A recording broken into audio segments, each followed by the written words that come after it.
I've heard lots of people talking about engaging the glutes when running, but I'm at a bit of a loss as to how to actually do this. Is it as simple as clenching the buttocks? Surely not. And I can't imagine doing I'm that. clenching right now. Oh, yeah. So how do you engage the glutes, and how do you know if you are doing it right? For background, I'm a 50-something who came to running a few years ago after a lot of cycling. I've struggled with injuries throughout my time running, including losing all of 2024 due to an adductor injury and then plantar fasciitis. So I'm keen to do all I can to make my running more efficient when I'm finally able to get back to it. Any advice? Greatly received. Many thanks, Jason Drake. Jason, I think we're going to have a debate on Brew with the coaches for the first time. I am not aware, apart from when I'm doing a physical exercise, maybe like a glute bridge, I don't think I've ever consciously activated my glutes. Trish. Are you not in a continuous butt clench, Gary, like the rest of us? I'm in a permanent butt clench, which is why I love talking about glutes. Yeah, I mean, there's so much stuff on social media about glutes, and a lot of it is just absolutely.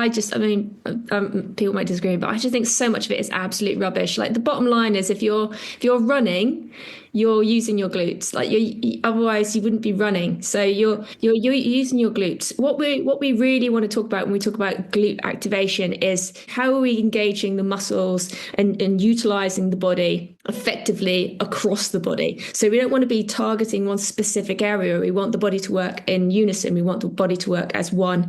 It's one fluid movement. Yeah, there are things that you can do to certainly help with that. Before you leave the house, for example, you can just do some activation exercises. Simple ones on the top of my head would be something like crab walk or some step ups or something like that, just to activate your glutes. Again, the science is a little bit kind of hit and miss with that. But yeah, if you want to do it, do it. I don't do any activations for my glutes. To be honest, my warm-up consists of just a very Mine is easy slamming the door and going, I'll be 5 minutes. Don't call me unless the house is burning down. The train is on. I think the key thing to glutes and to general fluid use of your muscles, I would say, is weight training. That is super important. So things like compound movements, you're using the body effectively to do big movements and getting the muscles working together in unison.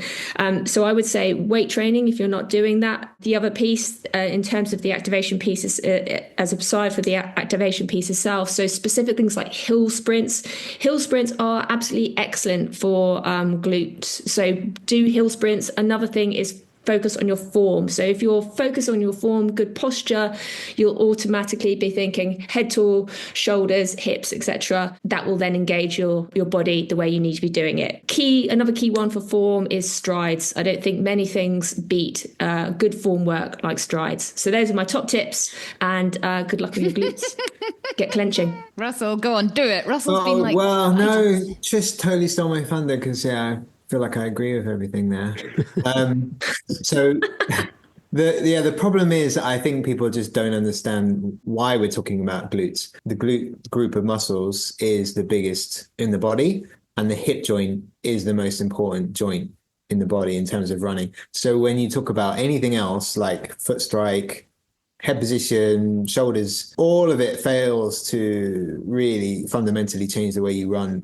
I believe everything comes from the hip, and the hip fundamentally needs the glute to power it into the position it needs to be in. So when you're talking about glute activation, what it's really about is the fact that most Westerners, 9 out of 10 Westerners, I spend every day of my life watching Western runners, and it normally looks pretty ugly because we sit down too much, our hips get tight and they get weak, and we can't actually fire our glute.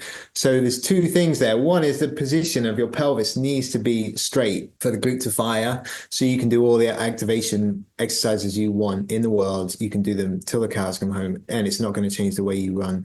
You need to get your hip up straight, and then there's a whole positive cascade of things that happens on the back of that. If you're running right, I believe that every time your foot hits the ground, you will feel your glute fire. So maybe you want to tune into that. It's called proprioception. If you are running correctly, and I think most of us again are not, and that probably means you, and I'm sorry to say it, but if you came down to the track where I train, I would probably pull you up and say you're not running as well as you think you are. Watching video of elite runners, I spent a lot of time in Kenya where they do run correctly. They don't spend 90% of their day in cars or offices, as we're sitting down right now. Yes, like Trish said, hill sprints are amazing. Seeing yourself running, you might shock yourself. You probably have an anterior pelvic tilt, which means your lumbar arch, the lower back is incredibly arched, and that means you're not firing your glutes as much as you can, and that means you're leaving a lot on the table, a great big powerful muscle that you're just not using effectively, and you could be a better, more efficient runner. But you need to work at it two ways: glute activation, but also bringing it into your running. It's not going to happen by itself. Drills, strides, hill sprints, all that stuff, really important. There's no time lost of spending a little time each week, and you don't need to add anything extra to your training plan of focusing on your form, and it can just be done on an easy run.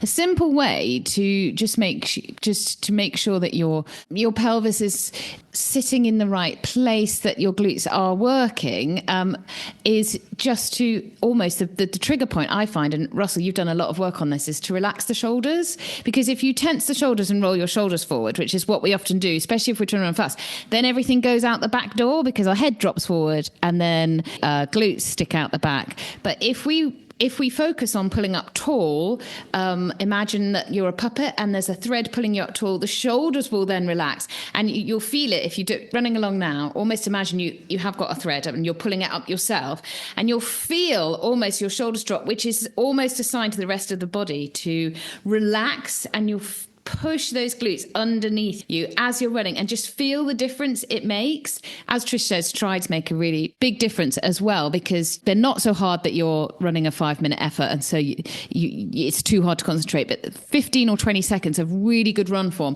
relaxing the shoulders, leading with the hips, not the knees. And I think a lot of people do that wrong as well, is that they think by lifting the knees up higher, that is better running form, but actually imagine the hips are going through the door first, not the knees. There's thousands of different analogies you can make, and you sort of need to run yourself, but those are the sort of things, those are the triggers that I use myself.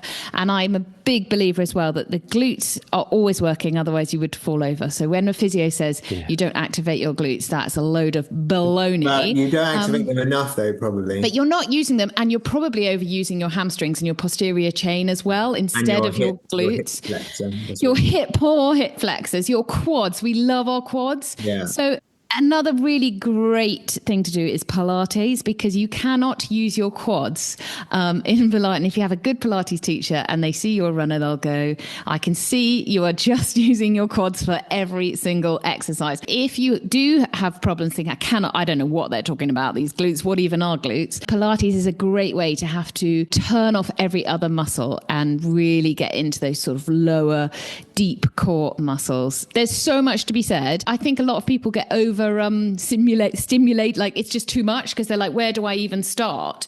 So just start with the basics. Go out as you're running your easy run, pull up nice and tall, relax the shoulders, push the hips forward and feel the glutes work, and then go home and do some squats. I love strides and hill strides because you just don't have that duration to let your form kind of go to pot. Anyone could be sensational for 15 seconds at anything. So I've learned.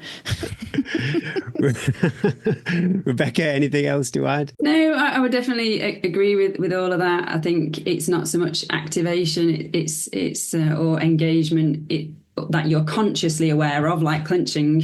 I don't think is something you would need to be doing, but having a look at your form and having an understanding of what those glutes are doing, which is controlling that single leg every time it hits the floor and making sure your pelvis is in a good position. That's what they're there to do, is to externally rotate and extend your leg again. So I think having endurance of your glutes and having the strength of your glutes and making sure they're sort of in use in proportion to what you're doing is where we're at, rather than focusing on, can I physically feel them working during that particular exercise? But certainly we can all be working on the balance of our muscles and making sure that lumbar pelvic control of all of the muscles, it is where it needs to be. So I think that's where the S&C comes in. It will always target glute strength and endurance in a good C program to make sure you've got the glutes working as they should, and working on other things like hip flexor tightness, which again, as Russell was saying, pulls you into that incorrect position, if you like, or a position glutes that are less preferentially being used. So it's part of a bigger picture of lumbar-pelvic control and S&C for me. It doesn't stand alone as a single topic of if I clench my buttocks when I run, that's the right thing to do. That's what I would say. Maybe that's the problem with endurance runners. That's why we keep pooping ourselves, not enough clenching. Yeah, I mean, that's the only time you should be clenching your buttocks. Really, they should be a relaxed muscle in order to work. Clenching should only be done if things are gone south, which that's a whole other coaching question. Good luck. Good luck. Anybody out there with weak glutes, get them strong. Be proud of having a sensational Beyonce butt. Good luck, Jason. Yeah, good luck, Jason.